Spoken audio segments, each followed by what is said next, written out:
Now, where do most kids, because it's illegal under 21 to use, drink alcohol, where do most kids get their alcohol if such a high percentage are trying it sometime in their life?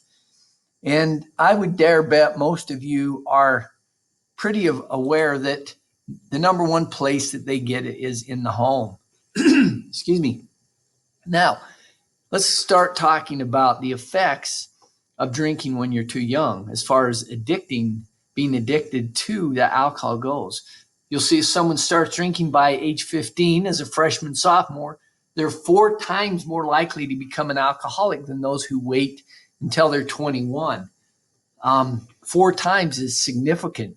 You know, if I was having a jump contest with Gage Hansen, since he likes basketball and I love basketball, and I jump up and can barely dunk the ball, and he jumps up 4 times higher than me, he's hitting his head on the ceiling in the gym and probably hitting it so hard it knocks him unconscious.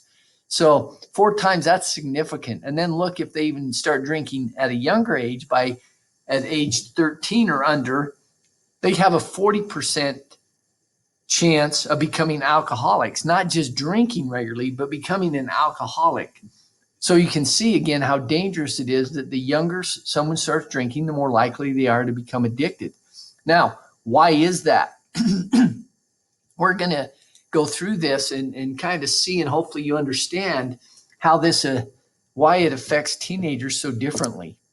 This green area on this slide is called the prefrontal cortex.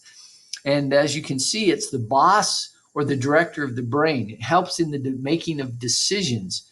And we're going to talk about these peaks of brain plasticity. And this is when this prefrontal cortex is really developing and making some connections that will basically make us make similar decisions in the future. And the more of those neuron connections that happen, the harder it is to change that thought process.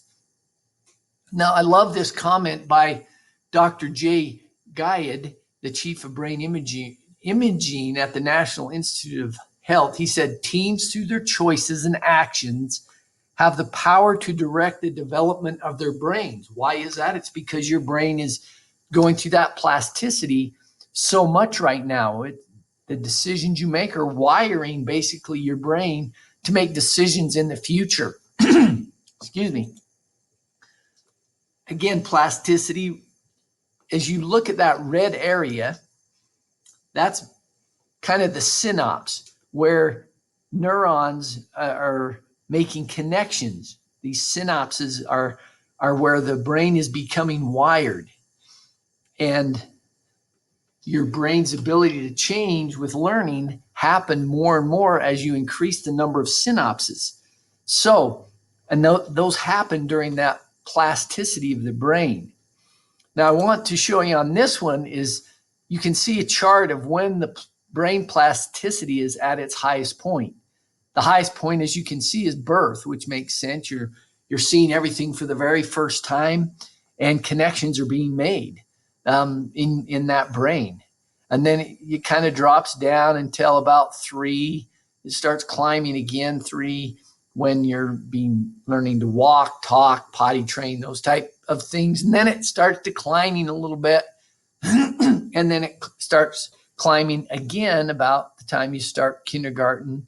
Then it really drops off, which is, if any of you are wondering why your 8, 9, 10-year-old brother or sister makes so many dumb choices, there you go. No, it's just showing you that there's not a lot of neurons being connected during this time. But then next to birth, you can see at age 14, 15 is the highest time of plasticity. In other words, the decisions you're making right now really affect how that prefrontal cortex is developing, how those neurons are being connected, which is going to affect your future decision. So what does that have to do with becoming an alcoholic? Let me explain.